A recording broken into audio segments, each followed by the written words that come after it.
Казан сөйлей. 15 сағат 10 минут. Сіз Татарстан радиосы тапшыруларын тыңлайсыз. Әдәбиятыбыз сахифалары деген циклдан чираттагы тапшыруыбызны башлыйбыз.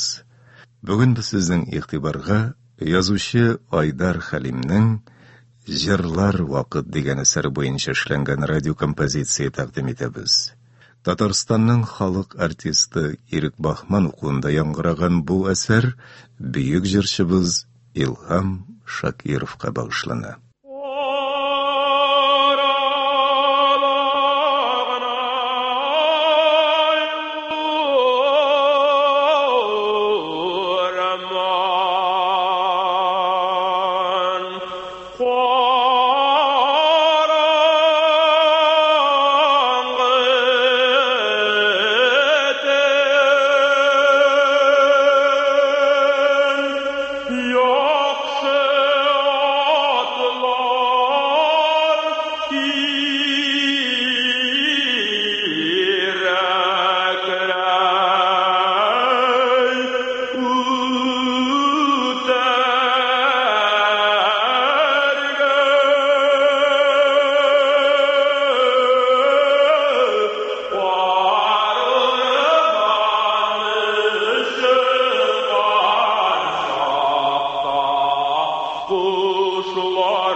Вакытың җитте. Җырлар вакытың җитте. Кемдер шулай дип шылдады кебек. Шәлтерләренә кадәр чебиләп кансыраган аякларын өянкенең тирән буразналы кайрыларына сыдыртмаска тырышып, Сәгъдәт югарыга үрмәләде. Әмма ничек кенә тырышмасын, ара-тирә әнә шул йырмаклы кайрыга ышкылып, балтырларындагы кызгыл җипселләре тоз сипкәндәй әчетеп ала. Елның елында, аеруча җәйнең матур кичләрендә шушы өянкегә кунаклап үсте бит ул. Быел инде әйтәсе дә юк, әллә нишләде. Өянкесенә сандугач кебек куна да сайрый ул адәм тәганәсе. Ботакларының бер атламасыннан икенчесенә бик тәятеш, бик тә җиңел итеп күчә. Менә әле дә үзенә генә билгеле хәрәкәтләр ясап, куначасына менеп тә җитте. Моннан да бигрәк үрләргә ярамаганлыгын аңлый Сәгъдәт. Артык югарыга ымсынып, сыек ботакка кунакласаң, чәнчелеп төшкәнеңне көт тә тор.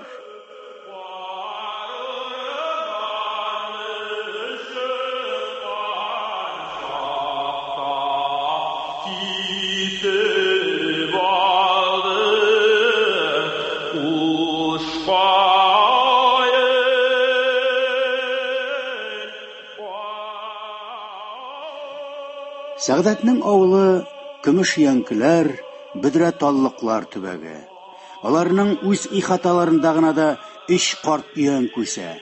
Әмма монысы ул кунаклый торганы, уалы кәүсәсе белән читәнне урамга этәреп чыгарганы, иң яратканы. Ул әлбәттә моннан 100 еллар элек Ирак Борһан бабасы утырткан заманда ихатаның эчендә үк булгандыр. Гомер үтү белән күрәсең өянке картайган, авыр карынга узган, калынайып җәелгән һәм читәнне берничә карышка урам якка ышырып чыгарган. Күп мәртәбәләр югарыдан күреп Сәгъдәт үзе инанды. Аның өянкесе югары ичнең иң биек, иң мәртәбәле өянкесе. Аннан бөтен авылны күреп була. Юанлыгда Сәгъдәт кулашы белән 4 кулаш тарта ул. Аннан хәтта түбән ичнең дә иң ичендә яшәгән Сөмбелнең өйләре дә күренә. Әгәр аларның кол тамагы Өязы үзәнендә тирән чокырда ятмаса, күз күремен биек таулар, кара урманнар каплап тормаса, Ул бәлки инәсенең туып үскән авылы Бузатны, кан кардәшләре тамырланган тәтер арысланнарны да күрә алган булыр иде. Күрше авыллар аларны кылтамак дип тә сырлап тормыйлар, шыкыр дип кенә җиффәрәләр ятсызлар. Кылтамаклардан да хәерчерәк тиләнче тамаклар да бар инде югыйса. Әйе, кылтамак шыкырда, әмма алтын шыкырда ул җегетләр. Сәгъдәт моны бөтен җаны тәнендәге һәр күзәнәге, һәр тамыры белән туя. Аннан тагын да бер кызык һәм сәер сыйфаты бар Сәгъдәт өянкесенең. Башка өянкеләр шигән табыры сыман кара ялар белән караеп, карга тавышлар белән каркылдап торса, Сәгъдәтнекенә нишләптер оя кырмыйлар. Яратмыйлармы? Сәгъдәтне көнлиләрме? Әллә башка берәр ырымы-сырымы, исе кысы таты заты бармы тагын? Сәгъдәтнең шуннан төшми җырлаганы ошамый әллә аларга? Юләр дисәң дә юләр инде, мин дип уйлап куйды малай. Соң җырчы булган кешегә өянке башына менеп җырламаса, җирдә урын беткәнме? Җырчының өянкегә кунаклап җырлаганын кемнең күргәне, ишеткәне бар?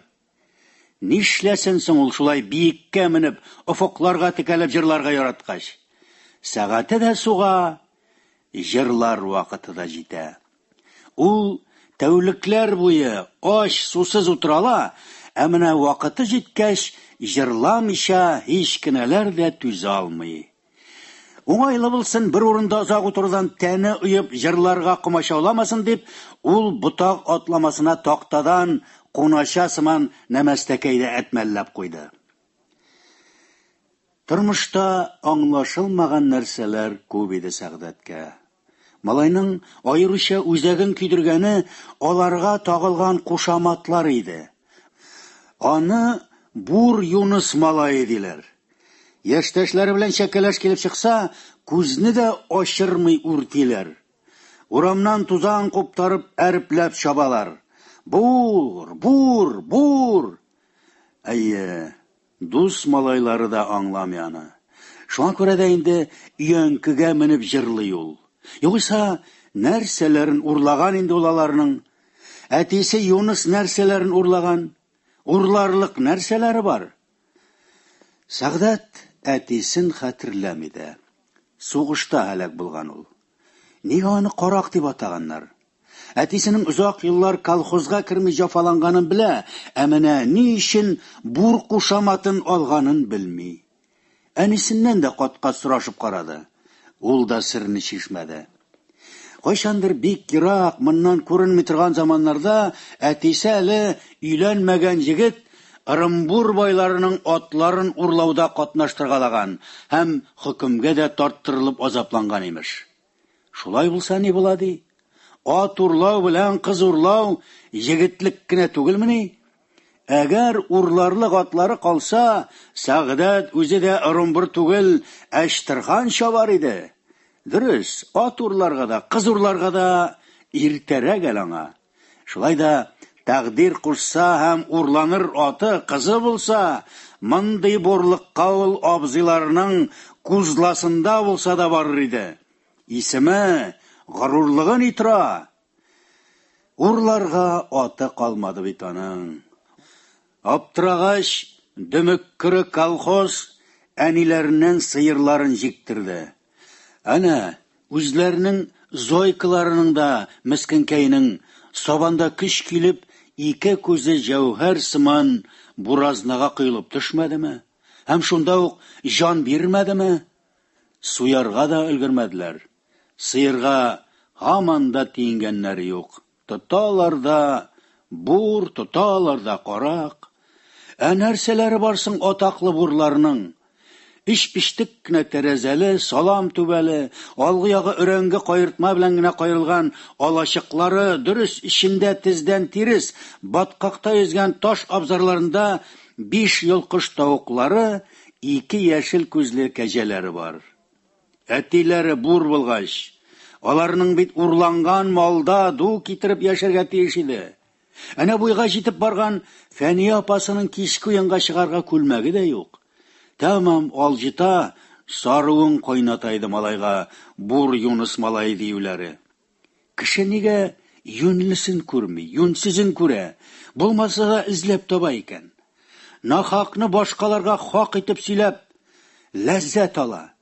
Нигә шулай? Бәлки бу безнең авылда, безнең нәсел-нәсәптә генә шулайдыр. Башкаларда һич кенә дә алай түгелдер дип үзен юата иде Сәгъдәт. Нигә аңа, мәсәлән, җырчы Сәгъдәт кенә димиләр? Юк, ул беркемнән дә җырчы данын дауламый. Җыр аның яшәү рәвеше һәм холкы. Ә бит аңардан көлгән малайларның апа-абыйлары кышкы зәмһәри суыкларда аны 10 яшеннән башлап чыптага төреп, бәләкәй чанага утыртып, аулак өйләргә алып китәләр. Сәкестенә мендәргә кунаклаталар. Һәм ул күзләрен йомып, аларга сәгатьләр буе такмак әйтеп биетә. Әннә кидергеннәем, гармунчыгыз өйдәме? Өйдә булса килсен әле, биетеп китсен әле. Гармунчыгыз өйдәме имеш? Бар, таптың ди гармунны бүгенге авылда. Шулай көн сайын кичләтеп, кояш баерга берничә күлем кала, халыкның яланнан кайткан, я булмаса, кайтып ихатасында вак-төяк эшләр караштырган, көтү каршыларга җыенган буш вакытларында өянкегә менеп җырлау гадәте юктаңа. Иңнәренә фасылына карап чалгы, тырма, көрәк сенә күтәргән ятим җиңгиләр, сабыйлар һәм апалар, үсмер кызлар һәм җегетләр урамнан үтеп барышлый Сәгъдәт өянкесен сырып алалар һәм үтенечләрен яудыра башлыйлар. Фәләнне җырла, төгәнне җырла, патефондыр ул. Ырымбур далаларыннан Өязе үзәне буйлап күтәрелгән хуш исле, исерткеч әрем исе. Урман ягыннан җиңгиләрнең иңнәрендә төшкән яшел пишән, сәркәләнгән арыш исләре кушыла Сәгъдәт тәнгәлендә. Әгәр үтенечләрне үтәми өянкесеннән төшә башласа, аны кире куып менгезәләр. Я, чукынма инде, җырла берне генә. Югыйса китми бездә куябыз. Һәм китмиләр дә. Лап итеп читән буендагы ташларга түшәләләр. Үти аларның үтенечләрен Сәгъдәт. Яңкысыннан тәгәрәп төшкәнче җырлый. Аеруча шигырьне яраталар. Кат-кат җырлаталар, әле күптән түгел генә таралган бу көйне. Әллә каян гына килеп тә чыга, күңелләрне әсир дә итә бит ул яңа җыр. Тик нигә шигырь аның исеме? Ниткән шигырь? Югыйсаны башка якларда гүзәлем дип тә йөртәләр ди. Култамаклар аны бары тик шигырь генә диләр. Җырлый башлар алдыннан аңа әллә нәрсә була. Ниндидер ак сакаллы бабай аңа күзләрен йомарга куша. Күктә ул үзе. Кулына ниндидер китап тоткан. Менә шул чакта маңгай күзләре түгел, йөрәге күрә башлый аның. Шулай итмәсә күзләрен дөньяга шар ачып җырласа, җырында ялганлар, моңында ялгышыр кебек тоела. Җыруын тамамлаганчы ул түбәнгә җирдәгеләргә карамый. Белә, сизенә ул. Ятимә җиңгиләр яшьләрен алъяпкыч чите белән сөртеп җылыйлар. Нидән җылыйлар? Сәгъдәтне кызганыпмы? 12 яшеннән узып кына барган үсмер әлегә язмыш дигән упкынның төбен чамалый алмый иде. Яшьрәкләр авызларын ачып тынсыз торалар. Сәгъдәтнең беркемне дә ялатасы килми, киресенчә, күңелләрен күтәрәсе, юатасы, үзе ашкан биеклекләргә аштырасы килә. Ә тегеләр тыела алмый җылыйлар. Аннан үзенең дә үзен кызганучыларны кызганып җылыйсы, җыруны үзәсе килә башлый. Ничә тапкыр шулай булды бит инде. Һәм Сәгъдәт җыруын тамамламыйча түбәнгә карамаска ант итте. Гадәттә җыруын тамамлауга җирдән түбәннән аңа мактау ишетелә. Афарин Сәгъдәт! Гат тавыш дисәң дә тавыш. Кирәкми безгә багана башындагы җансыз радио, аяклы радиобыз, Сәгъдәтебез исән булсын. Бу көмеш бугазны балтырган шулпасыннан бал белән майга күчерсәң, ничек кенә җырламас иде, а? Монысын инде күршесе титак тәкеттин карт сиптерә. Укытып та кайтарсаң, а? Так. Үзенең җырларын җыру дип атарга да тәкеттин карт акыл бирде. Җырга аның озын көйдә, кыска көйдә, әтәк-сәтәк такмагы да керә, энем, диде ул Сәгъдәткә. Синеке җыру. Озын, йырып чыга алмаслык борылышлар, вәт. Сәгъдәт мондый мактау-сыктауларга битараф. Мактыйлармы, әле яманлап хурлыйлармы, аның өчен барыбер иде. Ул бит мактау хакына түгел, җыру хакына җырлый. Җырламыйча түзә алмый, чөнки сәгате суга. Ә менә өянкедәге радио дигәннәрен кабул итә, ярата ул. Бу канатлы ләкәп аңа ниндидер түгәрәк көч, горурлык өсти. Кылтамакларда күрше әнәш, ишле, качаган, җилдәрләрдәге шикелле, өйләрдә дә, багана башларында да радио бутырдап утырмый. Бар юанычлары менә шул өянке радиосы. Сәкесенә кунаклап алган Сәгъдәт күк йөзен күздән кичерде. Бу кадәр чиста зәңгәрлекне каян ала икән ул? Анда бер генә чүп ишараты булса, Кәркәле таудан имәнлек урманнарына таба тезелеп киткән аппак каурый сыман болытларның нәзберек камиллеген карасин.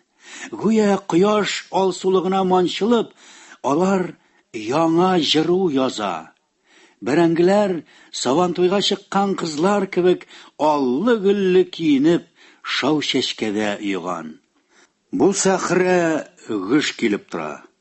Урман ашагына яткан авылның әрсез эре кортлары тубал-тубал булып йөрелеп, чәчкә күзләүләреннән бүгенге көннең соңгы балын искәкләп җыя. Безнең чәчкәләрнең күпме балы, күпме моңы, күпме буяулары читкә китә дип уйлады малай. Кылтамак халкы нигә умарта асрага һәвәс түгел икән? Менә үссен генә ул үзе кортлар үрчетәчәк. Әнә Миңсырур түтинең улы Вәрис корсагын тырный-тырный өязе буеннан кайтып килә. Ашыккан күрәсең, карыны аш, корсагында кисәү агач. Иенә кирип китте. Бар, тутырып куйганнар дисең анда.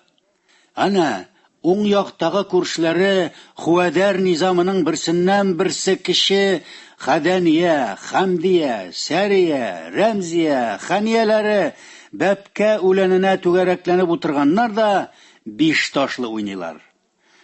Сибиртлау урманнарынан аякларына ырматиз эләктереп кайткан уллары Минеттин арба үрәчәсенә шалкан ятып, казмайысланган балтырларын кояш нурында мунча кертә. Сөякләре кибәди аның, юкагач кебек шалтырап кибәди. Сул як күршесе Тәкеттин карт Уфалла арбасы янына чатанлап килде дә шакылдый башлады. Туң чүкеш тавышы ихата буен басып киткән биек киндер кычытканнарга саңгырауланып сеңә. Сәгъдәт картның исемен дә белми. Һәр вакыт тәк-тәк дип нәтиҗә ясарга яратканга күрә, аны авылдашлары Тәкеттин дип кенә атый.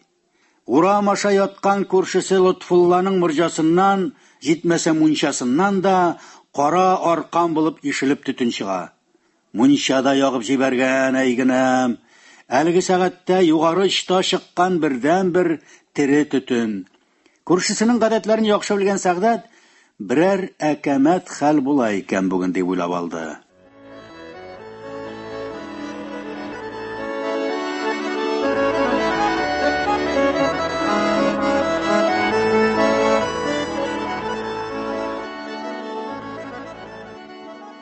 Җырлар вакытың җитте. Гүя кемдер шундый әмер бирде. Малай авыз иши типшенеп кыргаксып китмәгәнме дип теле белән аңкавын капшады, йомшак кына итеп йөткереп куйды. Тирән сулыш алып тынын чыгарды. һәм тынып калды.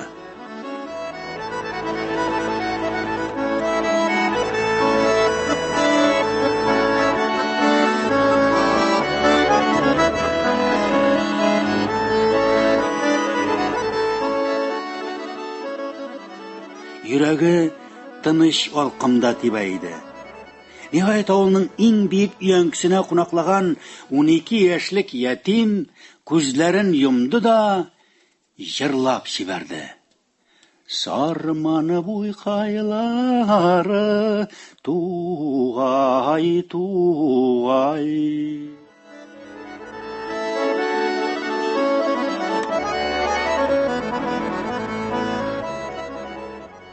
Гай, гай дип еракларда кайтаваз алды бу аһаң. Әйе, Сәгъдәт җыруны җырламый, бар тик җырлап яши.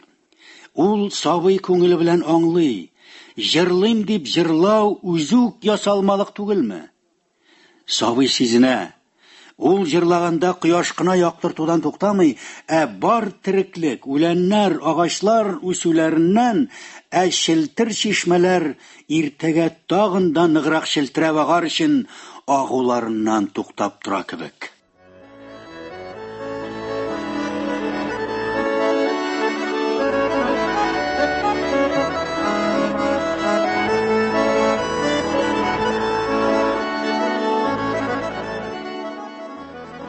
Малай күзен ачты. Тәкеттин карт хәлдән тайган кеше сыман бер кулы белән читән казыгына тотынган да, икенче кулы белән каткан колак яфрагын каплап уеп калган. Гүя ул үзе һавадан сихәтле моң ичә. Аның алдында читән аша шул ук моңны ичеп тузанлы карлыганнары да кызарып карая иде.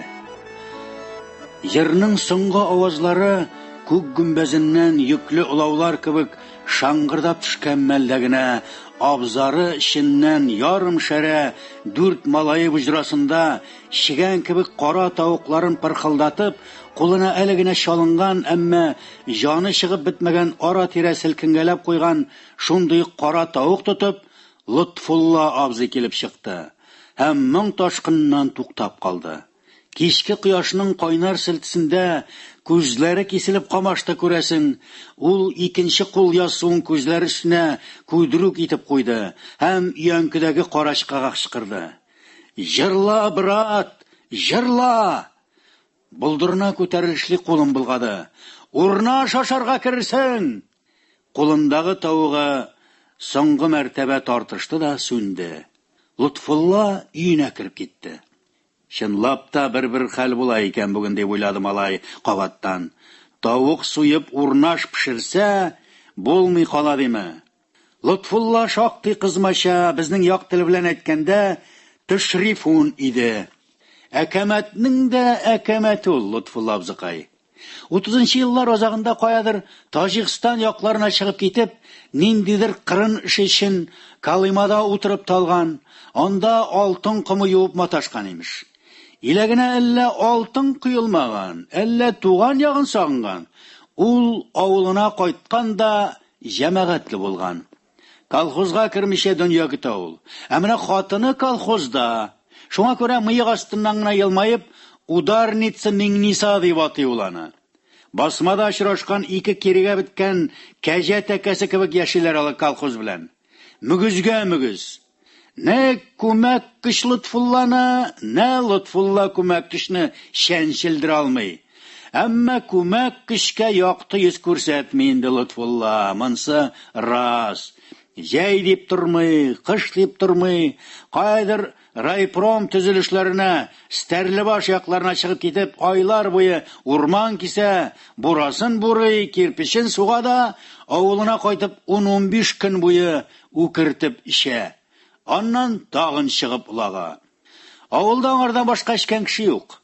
Озын буйлы, текә күкрәкле, зәңгәр күзләре дөньяны тишеп үтә караган, кешегә ачык, ярдәмчел, кунакчыл, баскан җирендә ташны изгән, тимерне үзгән, җәмәгате белән еш кына тавышланып алырга яраткан Лотфулланы халык Зимагур дип атый. Тәшрифун көннәрендә аның бер ялгызы урнаш пешереп, үзен кунак итә торган гадәте бар. Тавыкмы, казмы, күркәме, күзенә нәрсә эләгә, тота да чала, йолкый, пешекли, камыр баса, токмачын кисә, ашын пешерә. Һәм үзенә үзе җырлап, биеп, кәеф сафа кыра. Былтыр җәй ул Сәгъдәтне дә кунак итте. Сарманы буйларыны да яшел алан.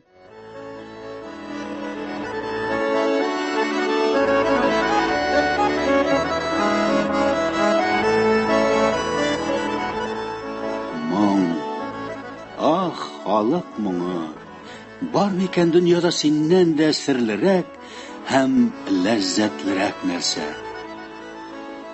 Байып барган кояшның нәкъ үзәгенә кереп ялаган Сәгъдәт үрелеп түбән ишка караш ташлады. Сөмбелләрнең Бурлытау итәгендә утырган өйләре җәүһәрдәй җемелдәп күренә иде. Бәлки, чынлап та җәүһәрдәндер ул. Кызлар яшәгән урын җир башкача буламы? Эх, бер генә тапкыр күрепләр күрергә иде Сөмбелнең ишен. Ишетелә микән кызкайга Сәгъдәтнең җырлары? Ишетелде ди сиңа. Алар бер сыйныфта укыйлар. Аклы кижесенә вак кына кара борчаклар төшкән күлмәкле, аягына бәйләм уйыклар өстеннән Донбасстагы абыйсы җибәргән киштеки генә ялтыр галушлар кигән, чәчләрен уртадан ачып майлап тараган, аннан тулымнарның очына тәңкә урынына алсу тасмалар чачаклаган кызкайны бик тә ошата, бик тә ярата шул Сәгъдәт. Башка малайлардан кыерсыттырмый, кая басса, кая барса, карашы белән узата бара һәм каршала. Өянкенең иң биеген сайлап, шунда менеп сайрауы да Сөмбеле өчен генә бит аның. Быел кыш посылкада салдал улаңа. Хей, посылка дигәне дә адәм мәсхәрәсе, танау кышытмаслык тәмтем инде шунда. Инәсенең бер туган сеңлесе Шәриф апа Сибиртлау якларында урман кискән җиреннән бик татлы бер нәрсә җибәрде. Ул кәнфит дип атала икән. Аны ничек кенәләр итеп Сөмбелгә авыз иттермисең. Чәй артында әнисе бергән кәнфитне үз авызыннан өзеп җыеп барды да, менә шул 4 бәс төстәге 4 пишмаклы, тәмлеләрдән тәмле кәнфитләрне шырпы кабына салды. Капка Фәния апасының чигү-чигә торган төсле җипләрен, канвасын да бераз шәлдереп тыгарга онытмады. Бәлки Сөмбеле шул канвадан Сәгъдәткә кулъяулык чигәр. Аннан шырпы кабының тышына СССР, Кылтамак, Түбәнөч, Сабирова Сөмбелгә Сәгъдәттән дип ире хәрефләр белән язды һәм тәнәфестә вакытын кулай китереп Сөмбеленең кисәсенә шудырды да төшерде. Ул көнне Сөмбеле 2 фәннән 5 алды. Йөзе кояшта якты, бите алмадай алсу иде. Әмма маладис, куанычын башкаларга сиздермәде шуқынчык кызкай. Җәйге ялга чыкканнан соң аның Сөмбелне күргәне очратканы да юк. Эх, бер күрәсе иде дә бит аны. Сарманы буйларыны да пәшәне чапатым.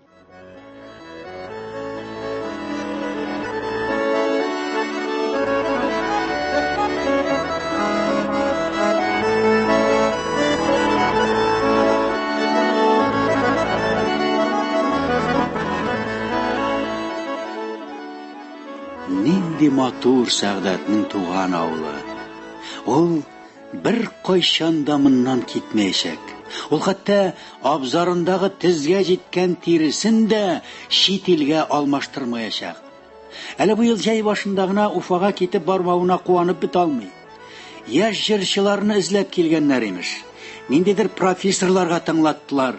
Шулар арасыннан берсе композитор Мәсәлим Вәлиев иделәрме? Шат ябышты бит моңа. Сирәк талант.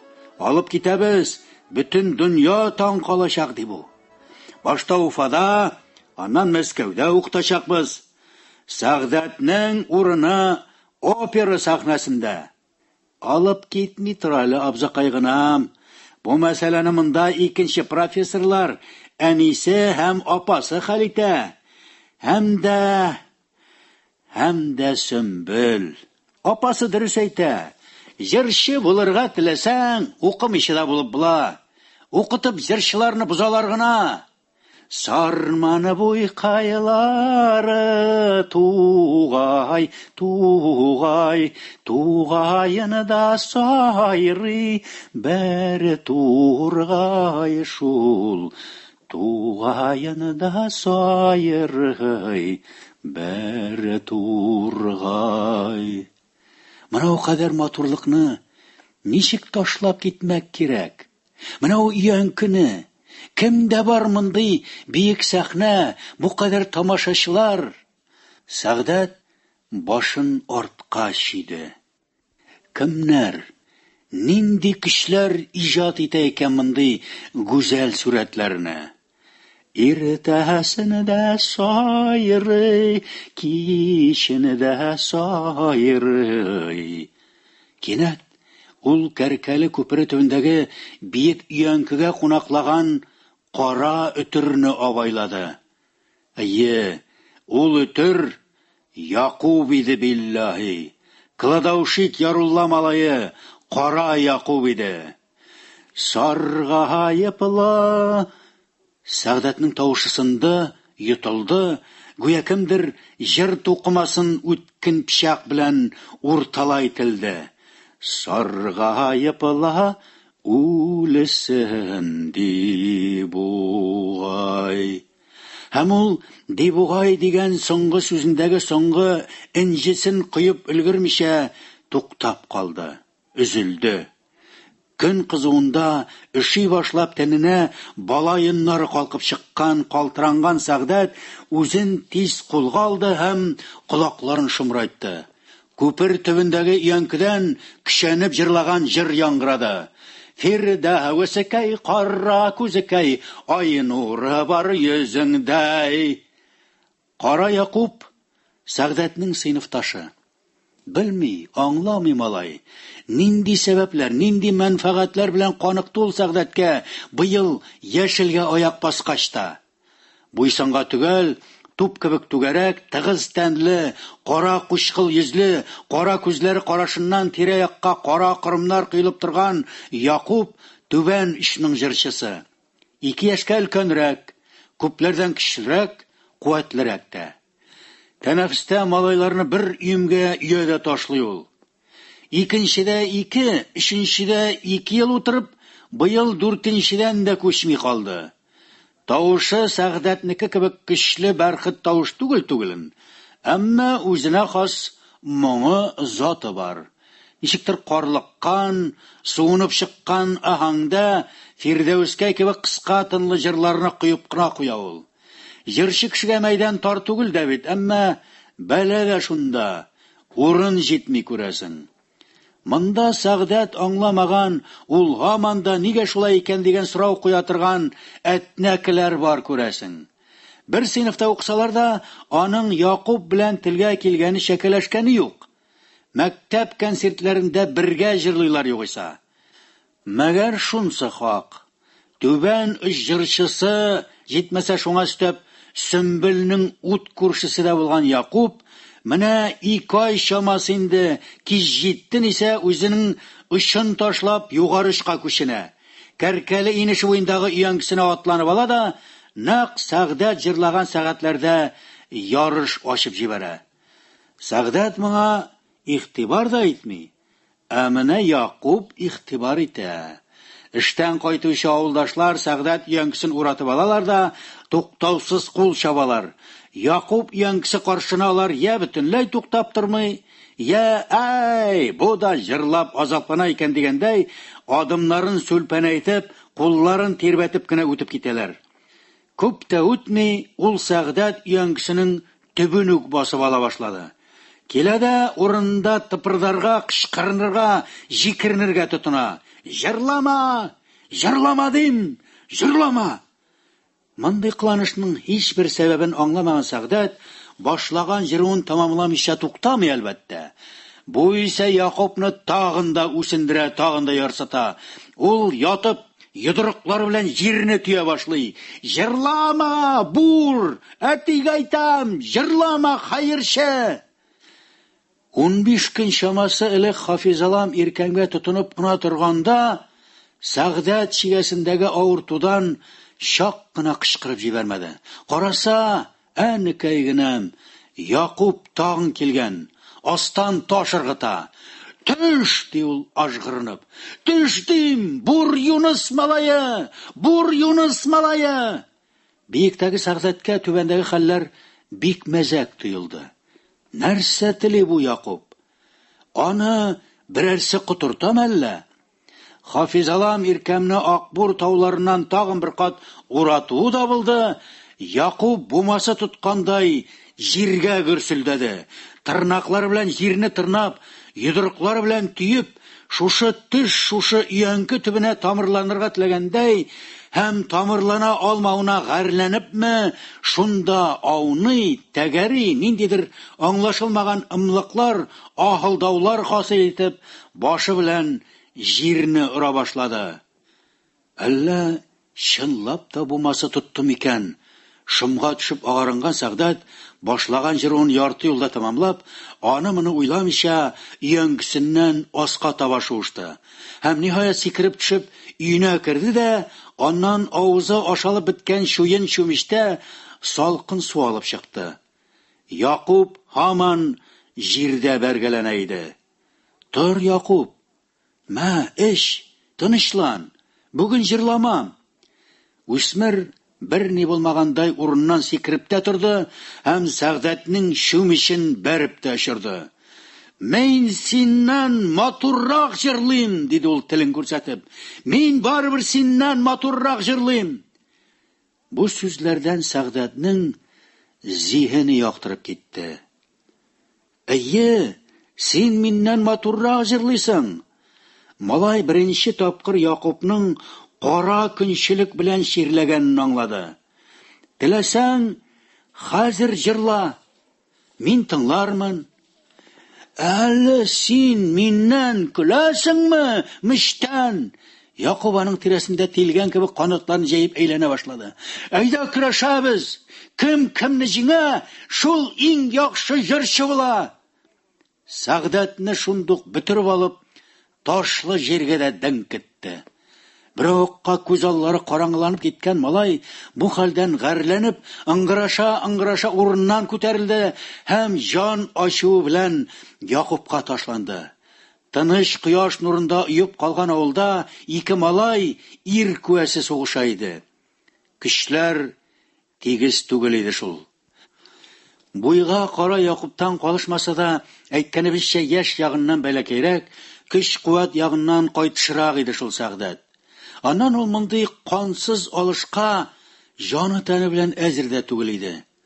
Карашыннан кыйлган кара шаукымнар белән бар тирәне биләп алган, кара күзләрдә кызарып аларган Якуб тезенең бездәй ише белән аның ишенә утыртты. Яңадан күтәреп алды һәм урында янтайып китеп, иңе аша очырды.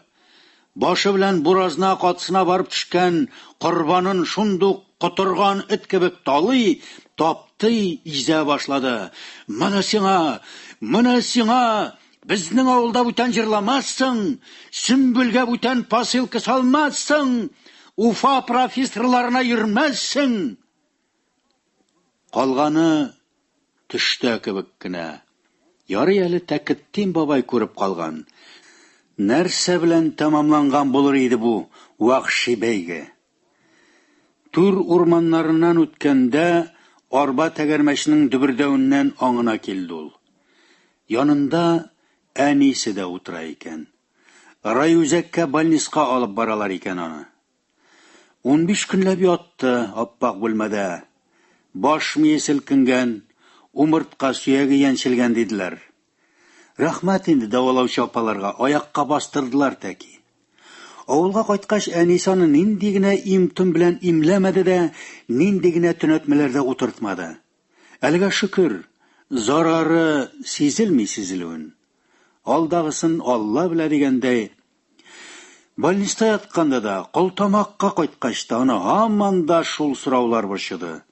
Якубның былай хәшәрәт кылануы бары тик җырчылык көнчелегеннән генә киләме? Әллә сөмбелдән көнләшәме? Әллә тагын берәрсе йылан агу йоттырып кутыртамы? Посылка салу турында сөмбел үзе сөйләгәнме, әллә җиткергәннәрме? Булар кемнәрдәндер сорашып кына белә торган серләр түгел иде бит. Кара син аны, безнең авылда җырламассың диме? Сәгъдәтне иң нык тетрәндергәне шул булды. Кайда җырласын ди ул, култамагында да җырламагач. Кемнең юлына аркылы төшә, кемнең бугазына баса ул? Соңгы сорауына ул җавабын тапты да шикелле. Якубның әти-әнисе белә микән бу хәлне дип сорады ул әнисе белән апасыннан. Белмиме соң, диде әнисе. Мин сине больниска салып кайткач та авыл советына бардым. Анда Якубның әтисен дә чакырттылар. Нәрсә диделәр соң? Эшне зурга җибәрмәскә иде диделәр. Үзегез килешегез диделәр. Килештегезме соң? Каладаушик Ярулла безгә... Әнисе карашын аска яшерде. Бер капчык будай китергән ие. Колхоз келәтеннәнме?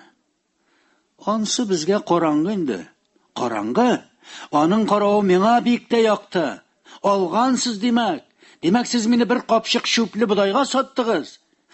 Шушы минутта бер башка үскән малай ирләр адымы белән өстәлгә атлады һәм кибеп кургаксып утырган балчык шүлмәкне алды да шәлпәрәмә китереп идәнгә орды. Кая ул Атхут? Кая ул? Яндырам! Язгә агзам! Ул атылып тышка чыкты. Юк, үскәнем, алмадык дип кочаклады аны артыннан килеп Фәни апасы. Ант итеп әйтәм, алмадык. Карагыз аны. Ул тагын өянкесенә менде. Караңгылык җирне биләгәч, эре йолдызлар кабынып күк гүмбәзе шигүле ашъяулыкка ошагач кына төште ул җиргә. Бу кичтә ул Хафизалам иркәмнең иске кара урманның әлгә кадәр алалмаган борылышларын, бөгәлләрен, чыңгылларга кирип югала торган әйләнешләрен үзенә буйсындырды. Татар җыруының серле кайтаваз кануннарын ачты. Түбәннән югарыга, югарыдан түбәнгә күчү юлларына, атлы һәм җәяүле кичүләренә күперләр салды.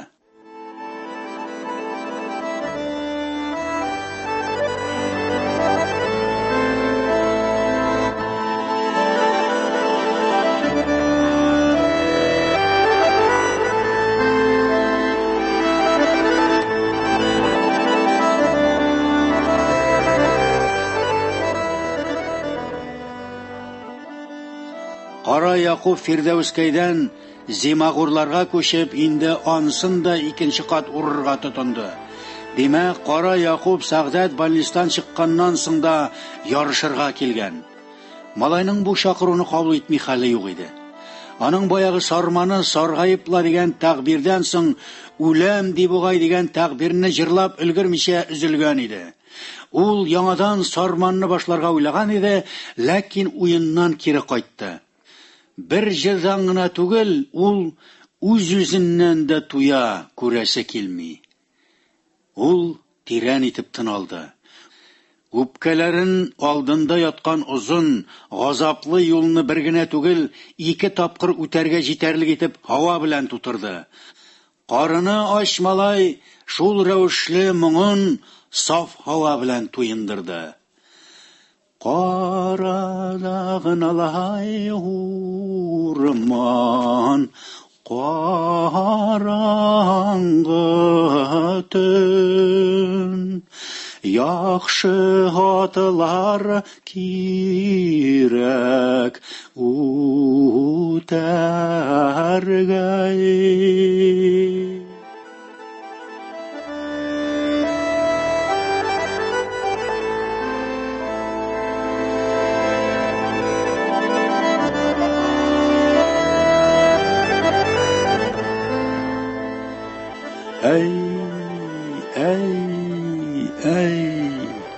Авазлар иссе һавада тыгыз кайнап бушандылар да, яфракларга ишелеп төшеп, тирбәлүләрен дәвам иттеләр. Җыр, халык җыры, Сәгъдәт җырлый, Сәгъдәт кара урманны җырлый.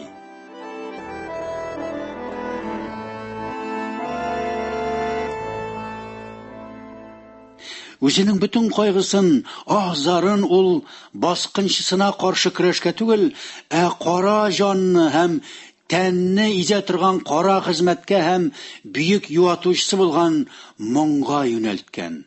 Барти хезмәттә һәм моңда көндәшсез җиңүче булып калган. Адәм баласының җир шарын бер очтан икенче очка, бер полюстан икенче полюска төшеп чыгуы мөмкин.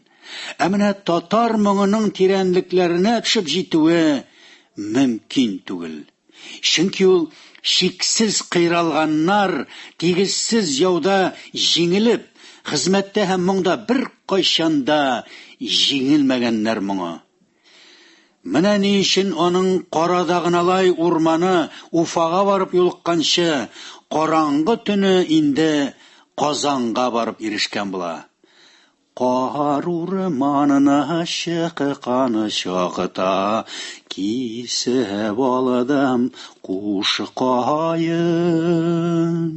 Ай, сагынамын сине, дус кайым.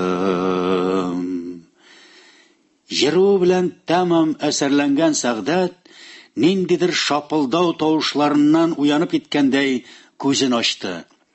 Өяңкесен уратып алган апалар, абзыйлар кул чабалар икән. Шулай ук яланнан да кайттылар микәнни? Араларында апасы белән әнисе елмая. Нинди матурлар, кояшлылар алар. Борынына гүяки хуш исле печән, җиләк, урман шифалыклар килеп бәрелде. Кәркәле буе өяңкесендәге теге кара өтер һаман да утыра. Бу юлы сары сандугач микән, кара карлугач микән аны үстергән әнкәсен әйттерә иде. Озата барманысыз, Сәгъдәт, диде баласы итәгенә кереп уралган Тәүзиха апа. Аннан сибелә чәчәкне. Чәчәкләрегез сибелми торсын әле. Сибеләселәр сибелгән, дип каршы төштәңә Җидавыз Мустафа абзый. Сен кызлар җырын түгел, ирләр җырын, герман җырын җиффәр туганай. Синдә малайлар күп булгач кызларга сан юк инде. Аллага шөкер, дистәгә икәү генә тулмый. Ярдәм итегез, дип каплады тегеләрне Мустафа. Уллы кеше губернатор, кызлы кеше посып ятар. Бердә посып ятмыйбыз әле. Үзебезгә күрә тырышабыз, диде игезәк кызларын ике беләгенә алган Сәгыйдә җиңги лачлыш сагыш чәйнәп. Шөгырне җырла, Сәгъдәт. Аннан да уздыра алмыйсың, җаныем. Так, дип нукта куйды бу шаян әрәпләшүгә тәкиттин карт. Син күрше, берсен дә тыңлама. Мине генә тыңла. Кар урманыңны дәвам ит. Әтү синан соңгы вакытта бөтенләй оныткан идең. Ул безгә көтү каршылаганчы җитәчәк. Заманалар авыр, нужалар күп, дип дәвам итте Сәгъдәт. Сез язучы Айдар Хәлимнең «Җырлар вакыт» дигән әсәре буенча эшләнгән радиокомпозициянең беренче өлешен тыңладыгыз. Аның икенче өлешен тиздән Россия радиосының яңалыклар чыгарылышыннан соң тыңлап була. Әдәбиятыбыз сәхифәләре дигән циклдан хәзер без сезнең игътибарга язучы Айдар Хәлимнең «Җырлар вакыт» дигән әсәре буенча эшләнгән радиокомпозициянең икенче өлешен тәкъдим итәбез. Инде әйтеп үтелгәнчә, Татарстанның халык артисты Ирек Бахман укуында яңгыраган бу әсәр бөек җырчыбыз Илһам Шакировка багышлана.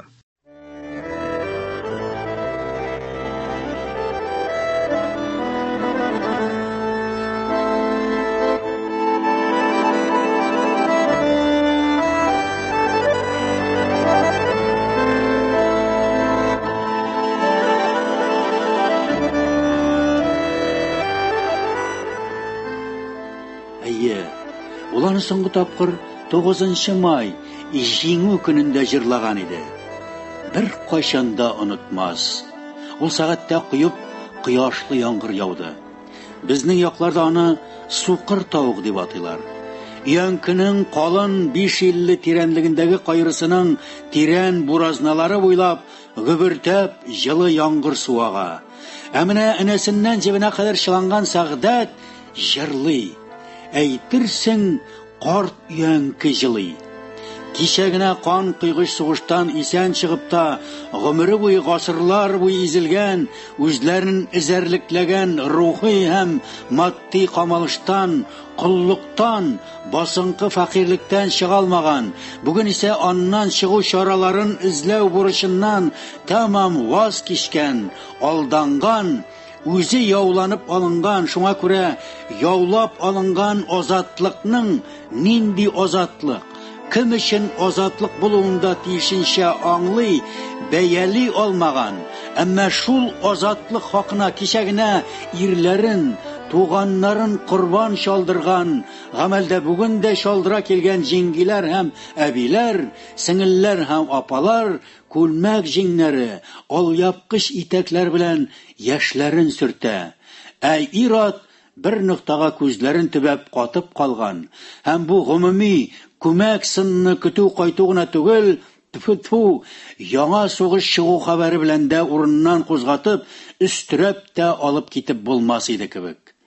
Сания, син нинди бәхетле, диеште хатыннар. Балаларың шундый сәләтле, үзләре чибәр. Үзе чебек, йөзе чытык кына булса да, балалары мировой аның, диде җидавыз Мустафа, Сәгъдәткә дә ишетелсен дип кычкырып. Карама беләккә, кара йөрәккә. Күзләре сөрмәле, буйсыны күрмәле. Монысы хак. Саниядән дә шат кеше юк иде бу минутта. Мустафа дөрес әйтә, Ходай Тәгалә аның үзенә сылу гәүдә дә, матур кыяфәт тә бирмәгән. Әмма аталарына ашап, балалары берсеннән берсе фасон, үзләре зәңгәрәй тагын, әтиләре зәңгәрәй иде. Хәйр, култамак ирләре барсы да диярлек зәңгәр күзлеләр. 8 кош очырып, икесен генә саклап калалды бит. Фәниясәнә буйга җитеп килә, күз тимәсен, бит алмаларыннан тирә-якка кайнарлык бәреп тора, шакмактай зур күзләреннән сөрмәләре коелып тора. Сәгъдәтен асыл алмасын инде әйтәсе дә юк. Шундый ук зәңгәр күзле, шундый ук сөрмәле, эре кара керфекле, кыска туры борынлы, аппак тешләре көнбагыш мәмәе кебек яктырып тора. Шәфәк инде алсу катык кебек куерып килә иде. Күпер төбендәге өянкедә кызгын һаман утыра һәм колакка шәйләнүенчә бала мишкинны гыжгыта. Сәгъдәт җыруының дус иш кирәклә дигән өлешен башлаган мәлдә генә кинәт Лотфулла ихатасында ыгы-зыгы купты. Тышкы ишекне шәррән яра җилгәреп, аннан өсте башы тузгыган Миңниса җиңги йөгереп чыкты. Коткарыгыз, пичактан үткәзә! Ул абзар кырылатып бәрәңге бакчасына таба йөгерде. Аның артыннан күзләре аларган, изүе ачык ичке күлмәк чабуларын җилфердәтеп, Лотфулла атылып чыкты да абзарга томырылды. Үткәзәм, марҗа! Үткәзәм! Аның кулында әллә шәфәк алсуында алланган узын пичак, әллә сабан карлау иде. Дөньялар көтәргә дип дәвам итте Сәгъдәт. Һәм шып туктады. Бар Миңсрур, туктат дип кычкырды Тәүзиха. Син липутат, бу синең эшең. Ирләр, нәрсә карак каттыгыз? Депутат Миңсрур түгәрәктә шәбәләнеп йөри иде. Минем көчем җитәме яңа? Фронтта мондыйларнымы? Фронтта мондыйларны! Эх! Диде шул чак фронтовой Шәрқи абзый. Нинди матур җырны өздер, швайын! Ишкән сайын пичак белән шаяра! Үз артыннан бер төркем үсмерләрне яртып, Шәрқи Лутфулла ихатасына ташланды. Ана, бәхетле хатыннарның кыйнарга ирләре бар ичмасам, диде уенышыны белән бергә Сәгыйдә җиңги. Ирем булса, мин җәелеп яткан булыр идем. Мә, кыйна, тапта, ис, тик ирем генә бул. Ә монда бер кычак бала, кулда тырма. Әле генә гомуми мәңге бердәм сынны тәшкил иткән, урыннарыннан трактор белән дә тарттырып булмаслык, бер-берсенә уртак язмыш, уртак ут, җир су, тормыш келәе белән ябышкан җәмәгать, Шатан Тәкеттин, ике аягыда юкагачтай кипшенгән Минеттин, Җидавыз Мустафа, итәкләренә бала чагалары сарылган Сәгыйдә, Тәүзихалар, өркегән сарык өйре сыман, таш түңгәкләр аша ыргып кына буза купкан җиргә ябырылдылар.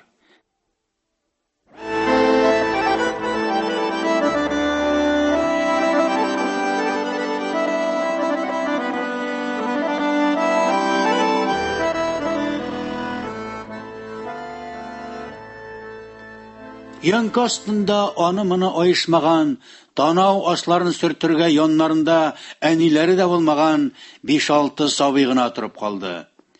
Тик ике җырчы гына урыннарыннан кузгалмады. Җырлар вакытны җылап үткәрәбез дип уйлады Сәгъдәт. Әкәмәт халык без. Күпер төбеннән Кара Якубның үзлеккән тавыш чәчрәде. Бас әле Өммә Гөлсем идәннәре бөгелсен. Сәгъдәт җавапсыз кала алмады. Кар урманына чыккан чакта кисеп алдым пар усак. Ай, дус булайык аерылсак.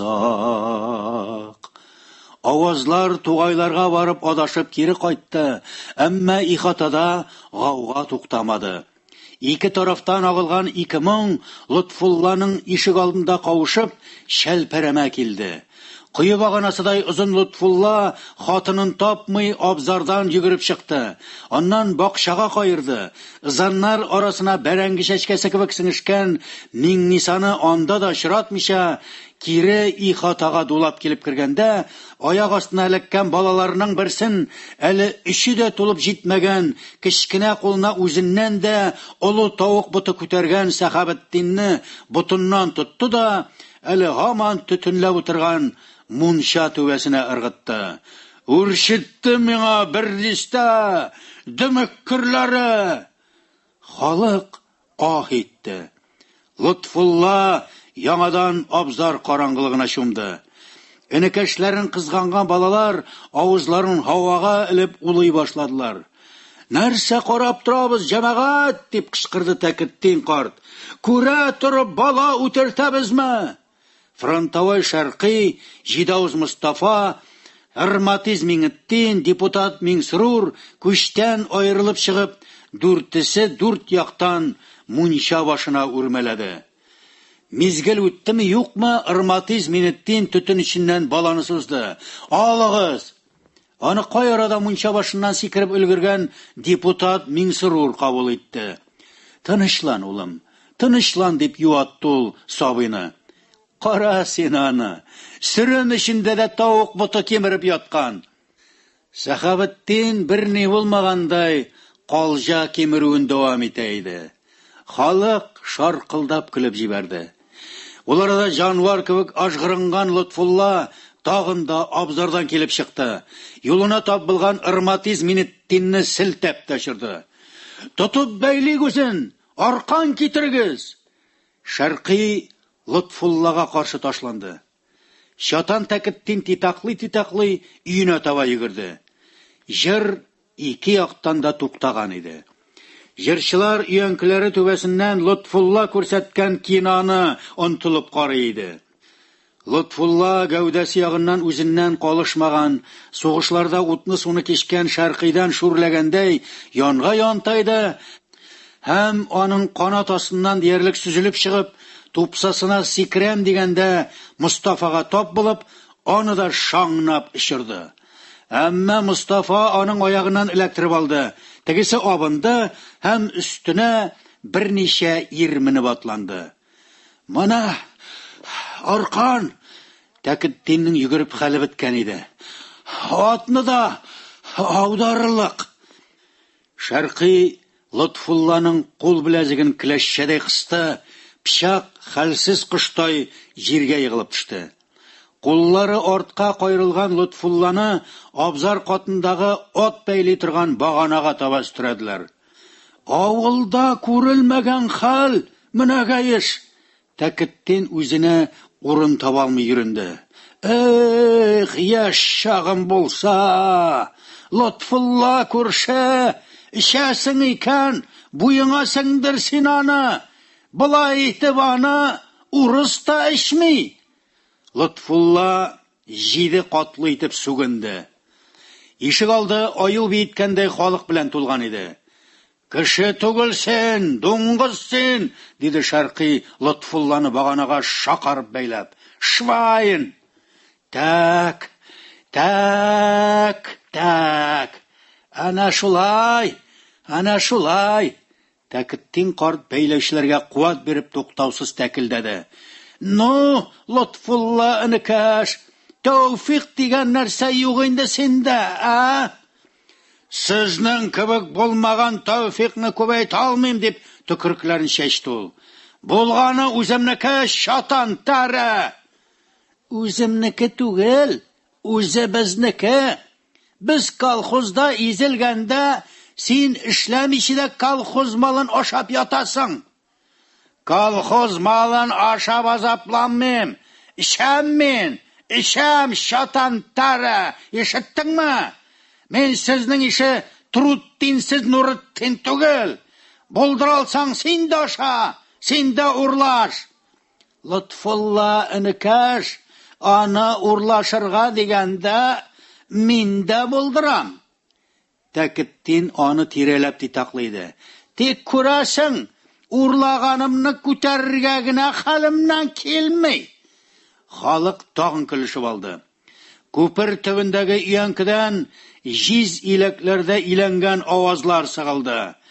Фирдә вәсәкәй кара күзәкәй, ай нуры бар йөзеңдә.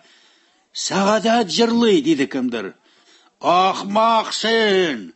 Сәгадәт шулай җырлый буламы, диде сүгенүеннән туктаган Лотфулла тынычкына. Сәгадәт әле җырламый шул. Ул җырласамы, мин дөньясын актарам. Ул арканны зәрдәй булып багананы шыгырдатты. Кладаушик Ярулла малае Якубов, тоже җырчы.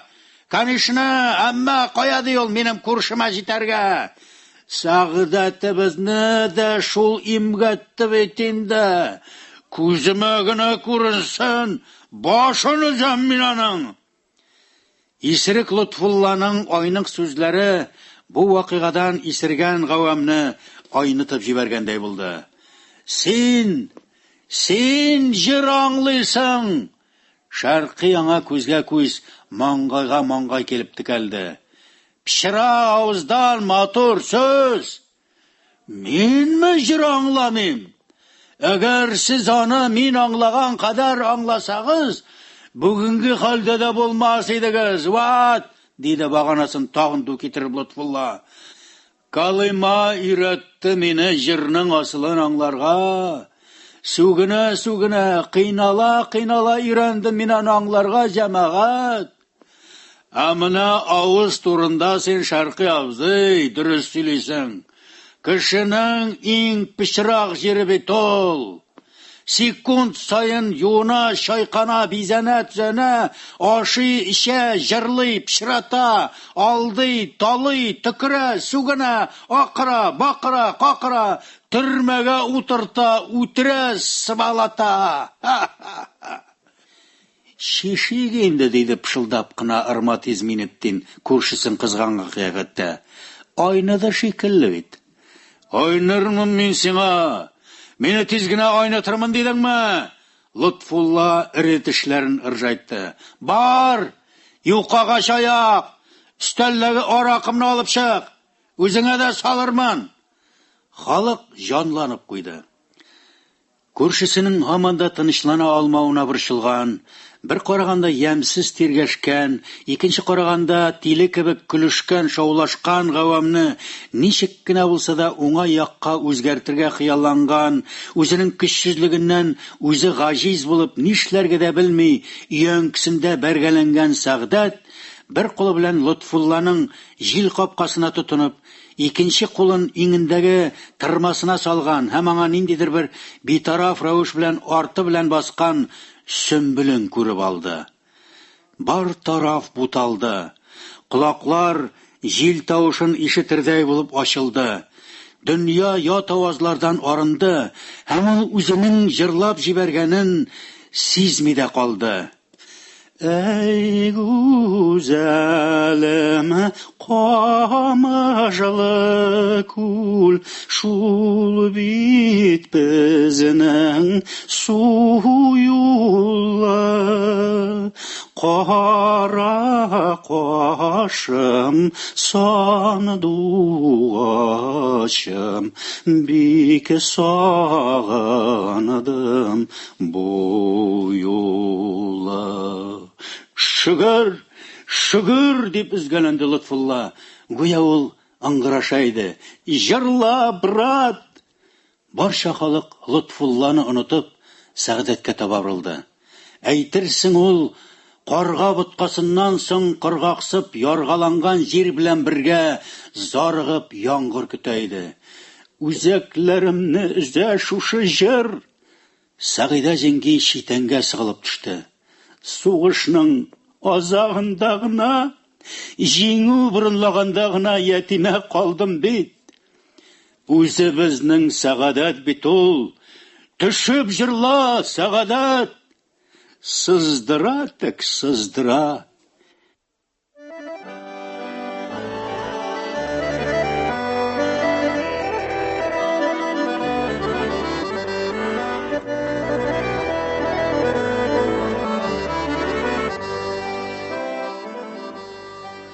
Кичке таң нурында дөрләгән галәм офыклардан офыкларгача айкалды, шайкалды.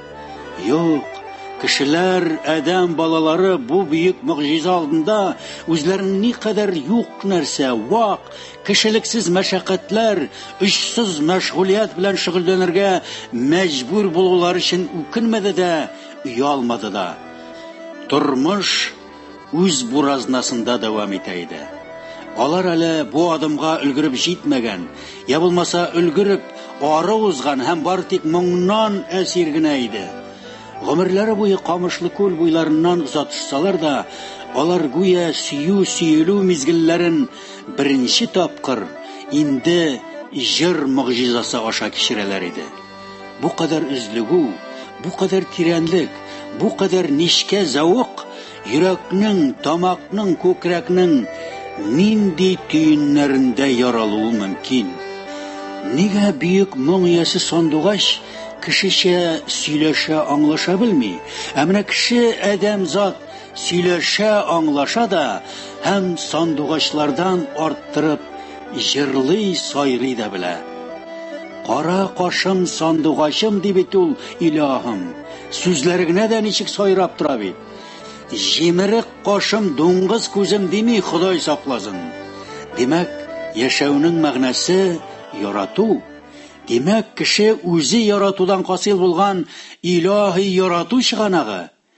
Яшәсен ярату, мең тапкыр сайрау һәм мәңгелек кодрәт. Бик сагындым бу юлы.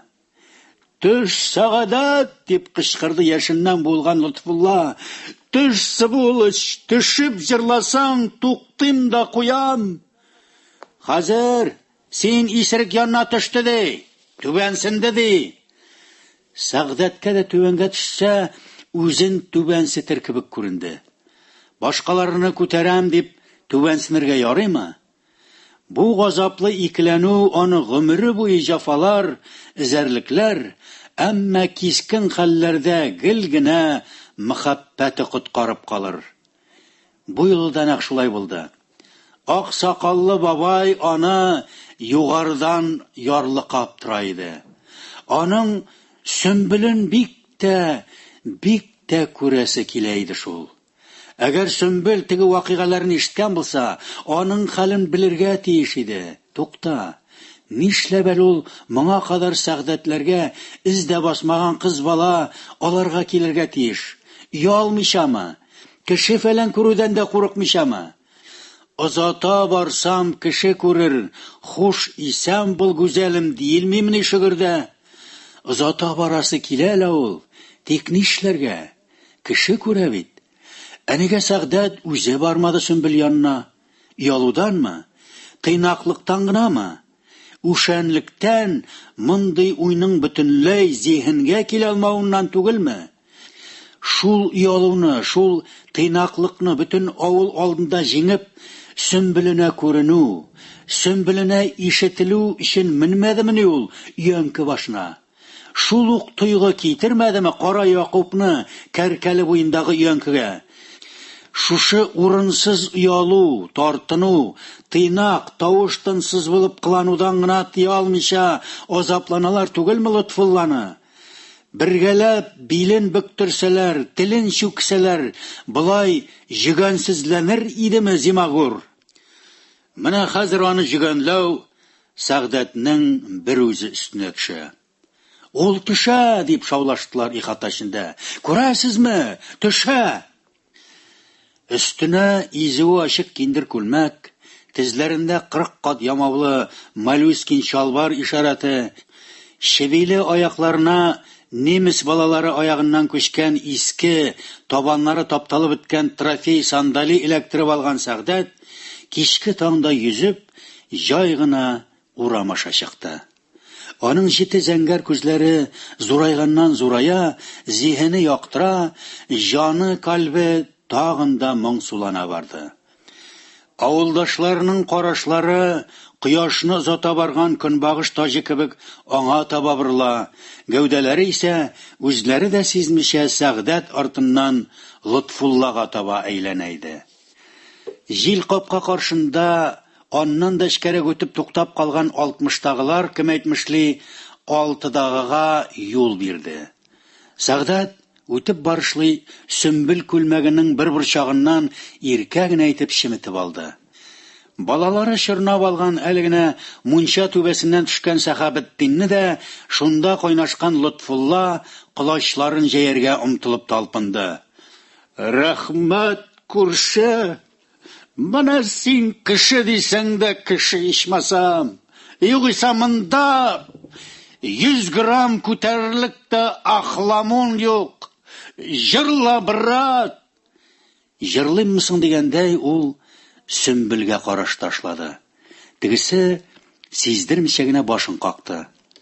Нәрсәне җырлыймсың, Лотфулла абзый? Сөйләп торасың тагын. Ул җырлый башларга дип авызын ачты, әмма тавышы чыкмады. Моң тирәнгә качкан, йотылган иде. Нәрсәдер җитми, нәрсәдер артык иде Сәгъдәткә. Бугаз түйере кеше телгә диярлек күтәрелеп туктаган да калган. Газаплы Лотфулланы яңадан күздән кичергәч, аны тир басты. Арканын чишмәссезме, диде Сәгъдәт, бизгәк тоткандай калтыранып. Ату тавыш чыкмый. Ирләр Лотфуллага таба томырылды.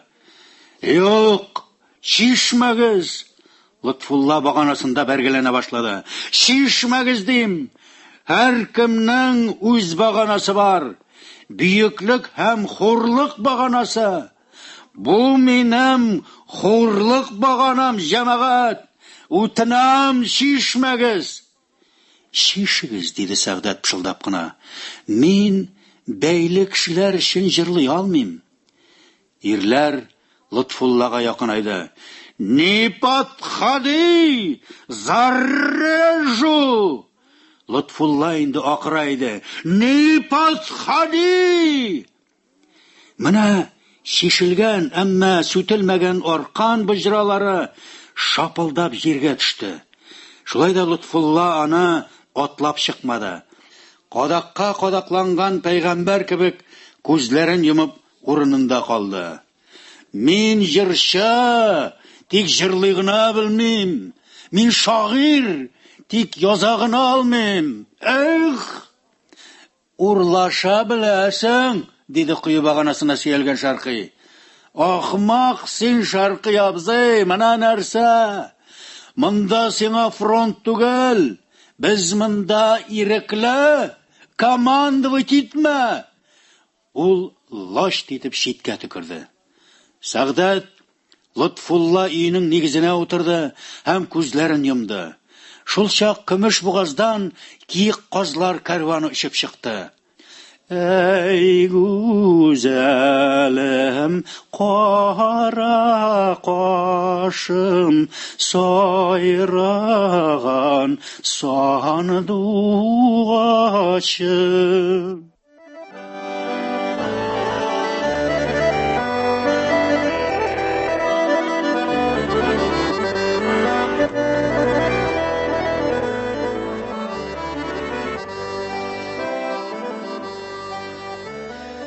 Өязе үзәннәре буйлап Ырымбур далаларыннан җил исте. Бар тирә-юнь әремнең әшкелтем хәмер исләре белән тулышты. Гади төп мәгънәсе гүзәлем дигән сүздә тупланган бу моңда авыл тәрәзәләре тупсаларында яран гөл чәчкә атты. Караңгы төннәрдә кызларның аулак өйгә кертүләрен үтенеп, егетләр тальяннарын шыгырдатты. Туң тәрәзәләрдә ут алынды. Басуларда башаклар баш какты. Кайдадыр агымсулардан чыйпылдап саллар акты. Урамнардан, шахталардан, сугыш кырларыннан авылдашларның мәңгелеккә хушлашу авазлары яңгырады. Бер кичкенә кеше күзе күрә алмас ноктадан чыккан моң шәфәк алсуында кайралып, үзенең яшәү рәвешен, конституциясын эзли. Салам түвәле, киндерле, игенсез тегермәнле, атсыз арбалы авылны шифалы учларында тирбәтә иде.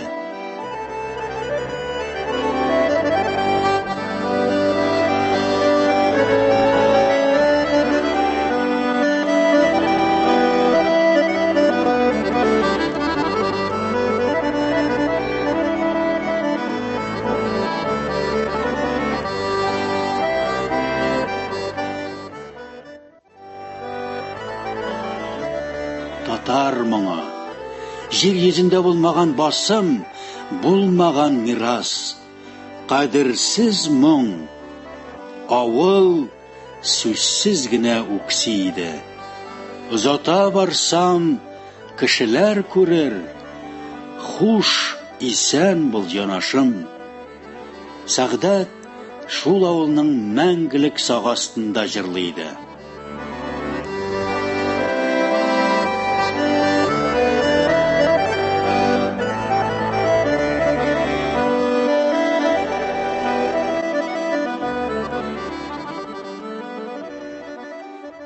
Малай шул чак халыктан бераз читтәрәк басып торган Кара Якубны үзенең түбән иштагы шәүләсен, мәңгелек көнчелек чыганагын һәм бары тик табигать кенә тудыра алган талант күләгәсен күреп алды. Ул тешләрен шыгырдатып елмайды. Бәрәңге бакчасыннан Миңниса калкып чыкты. Лотфулла урыннан кузгалды. Аның артыннан 4 угланы да иярде. Куркытмаска тырышкандай, җай гына Миңнисага таба атлады һәм алдына килеп тезләнде. Нишлим соң, Миңниса? Яратам бит мин сине. Яратканга гына шулай кыланам мин. Үбәсем генә килгән иде. Эй, Миңниса, тиледә инде үзең дип эләктереп алды Лотфулланың соңгы сүзләрен Саҗидә җиңги. Ирең сораганда шулай яраны инде. Бер кем көлмәде. Ничау себе ярата? Шаркый шаркылдап көлеп җибәрде. Яланнан кайткан хатынын пичак белән ярата. Аңламыйсың син, Шаркый җизни. Бу юл аңа Лотфулла җизни дип эндәште. Фронтны үткәнсең, тик ни өчен үткәнеңне аңламагансың? Мәхәббәт түгел, нәфрәт төяп кайткансың син авылыңа. Ни гаебем бар? Ярату брат пычак очында ул. Ана, күрәсеңме? Ул Шәрқинең каршына ук килеп, иманлык өстендә ялкынланып байып барган кояшка күрсәтте. Сине көтеп батавыл, сине көтеп кири. Син фронтны үткән кол, мин кол түгел. Ул Сәгъдәт каршына килеп тезләнде. Рәхмәт, энекәш, син мине Калыма җиһаннарын пичакка элгән Зимагорны әсир иттең. Ә мин сине җырчы, бөек җырчы итәчәкмен. Ул авылдашлар арасында бөтерелә башлады. Сез аңлыйсызмы кемне үстергәнегезне? Сез, ягъни без, кылтамаклар, дөньяга бөек җырчыны тудырганбыз. Без аны Мәскәүдә, Парижда укытачакбыз, шулай бит? Сыерым синеке, дөньям синеке.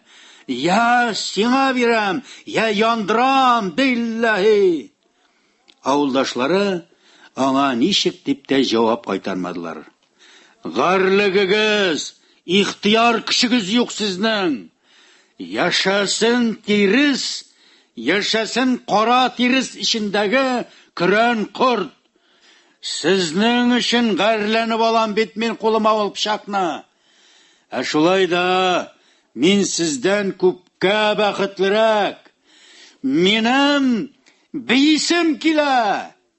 Ул балаларын кылач астыннан ышырып чыгарды. Бигез балалар! Раз, два, четыре, бездә кызлар хитири, яулаган артка бәйләгән, башларында бит йөри. Лутфулла быжра ясап би, балалары аның тирәсендә тузан туздырып сикернә иде. Тапырдап бигез, каналилар, тапырдап бигез. Балалары тапырдап би башлады. Эх, дүдәк, дүдәк, дүдәк, без ашыйбыз каз үрдәк. Сиңа ни, диде тыныч кына көлемсерәп Миңниса. Урнаш пешерергә булса, үрдәк тә дүдәк инде. Тавыкларга чират. Халык мөкиббән китеп көлде. Көтү кайта дип сөрән салды кемдер. Бу сугыш башлану тревогасына тиң иде. Сәгъдәт халыкның комга сеңгән су кебек таралганын сизми дә калды. Бар урамны кызгылт тутыкка тутырып, мөгрәп, бәэлдәп һәм мәлдәп, вакмал, авыр имчәкләрен як-якка чайпалтып, сирәк санак кына сыерлар үтә башлады. Җил капка төбендә Сөмбел белән Кара Якуб кына турып калганнар икән. Сәгъдәтләрнең Тәкеттин карт шикелле сирәк сакаллы ике кәҗәләре ихаталарына борылды. Сөмбелгә таба атлаган Сәгъдәткә Лотфулланың нәселле сыйыры каршы булды. Тырмасын һаман да иңеннән төшермәгән Сөмбел Якубка якын килде һәм күзләрендә чакматаш чаткылары чатнатып тирги башлады. Сиңа җырлар өчен мәйдан беткәнмени? Гафу да үтенмисең, а? Мин дә җырчы, ул да җырчы, диде Якуб сүзләрен теш арасыннан гына сүзеп чыгарып. Мин бүтән югарышка килеп җырламаячакмын. Ул да безнең түбәнешкә килеп җырламасын. Якуб әлегә Сәгъдәтнең атаклы җырчы булып җитешәчәген, аның култамакның түбән ичендә гына түгел, җир шарының барлык югары һәм түбән ишларында җырлаячагын күз алдына китерә алмыйды. Якуб китеп тә барды. Сөмбел белән Сәгъдәт урамга чыкты. Озатма, диде Сөмбел, кеше күрер. Күрсә соң, диде Сәгъдәт, авызын җыялмыйча елмаеп. Мин бит күпергә хәтле генә. Һәм алар кичке таңның тузанлы нурында куенып, Кәркәле күперенә таба атладылар.